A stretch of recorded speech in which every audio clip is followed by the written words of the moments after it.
I'm Mac Blaze, and I play Willy Wonka. And I'm Allie Dillinger, and I play Violet Beauregard.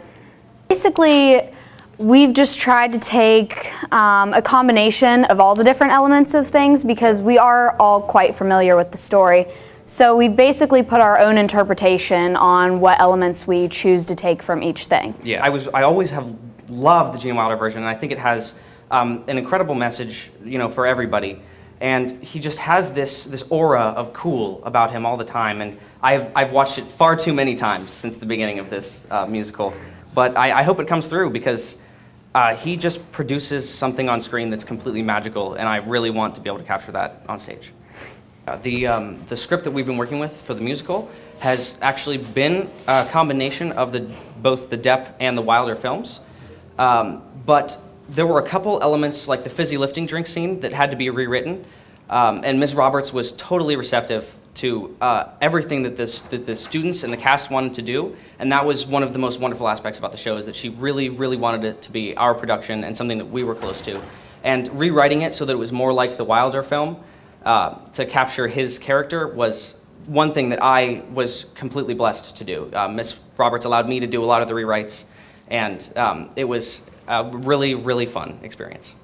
Honestly, I think I have to say the boat scene is probably my favorite. That's when he sings "There's No Knowing." The boat scene in the musical has a little bit different of a song than in the movie, in the Gene Wilder film. And we were trying to gear more towards the Gene Wilder film than the Johnny Depp film. But it's very mysterious, very creepy, and while we're singing that song, we're actually rotating on a boat on the middle of the stage, directed by Oompa Loompas. So it's a really funny song, and it's got a lot of high notes that I can finally hit. I just think it's really cool how we're able to move the boat, and like the way the lights are set and everything, making it seem as realistic as possible. And honestly, being able to just sit in the boat instead of having to move it is honestly a fun experience. It's like our own personal roller coaster. I have to do a Southern accent for my character, so honestly, I don't really speak with a Southern accent myself. And it sounds kind of weird, but since I'm a gum chewer for my character, I honestly feel like I can't do my accent correctly without a piece of gum in my mouth.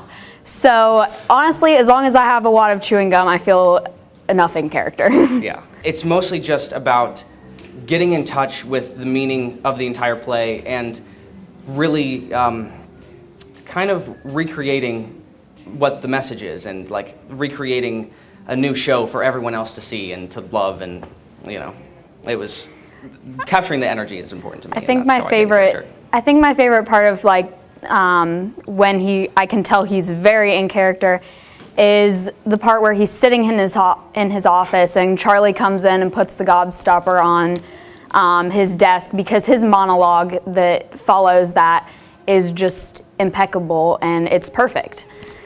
That was actually one of the scenes that I rewrote. It wasn't originally in the musical script, but I thought that it was a really, really pivotal moment in the story. Wonka is testing Charlie to the absolute extreme, because if you notice subtle cues throughout the film, you can tell that Wonka knew that Charlie was the one that really had the heart of gold, that he was going to be testing the most. And he's already told Charlie that he's failed, and he's just screaming right into his face, and Charlie is faced with the temptation of giving the gobstopper back to Slugworth or not. That decision, me making that decision so difficult for him, and him still coming out as honest and pure as he can possibly be, that is just magical for me.